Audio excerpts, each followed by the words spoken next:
حضرت ہارون علیہ السلام اللہ کے جلیل القدر نبی تھے۔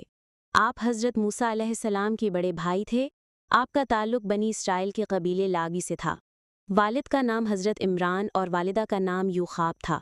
حضرت ہارون عمر میں حضرت موسیٰ سے تقریباً 3 سال بڑے تھے۔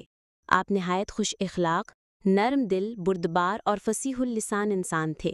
جب اللہ تعالیٰ نے حضرت موسیٰ کو نبوت عطا کی اور انہیں فرعون کے پاس حق کا پیغام لے جانے کا حکم دیا تو حضرت موسیٰ علیہ السلام نے عرض کی کہ میرا بھائی ہارون مجھ سے زیادہ فصیح زبان والا ہے، اسے میرا مددگار بنا دے۔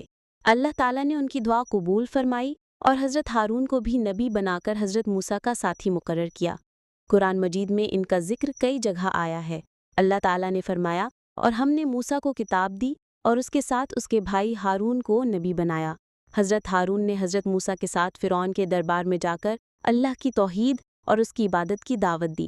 انہوں نے واضح طور پر کہا کہ ہم رب العالمین کے پیغمبر ہیں اور تم پر ظلم و ستم بند کرو، لیکن فرعون نے انکار کیا اور بنی اسرائیل پر ظلم مزید بڑھا دیا۔ حضرت ہارون اپنے بھائی موسیٰ کے ساتھ بنی اسرائیل کی ہدایت و رہنمائی کرتے رہے۔ جب حضرت موسیٰ کوہ طور پر تورات لینے گئے تو حضرت ہارون کو قوم کی نگہبانی پر چھوڑا۔ اس دوران سامری نامی شخص نے سونے کا ایک بچڑا بنایا اور لوگوں کو اس کی پوجا کی دعوت دی۔ بہت سے لوگ گمراہ ہو گئے۔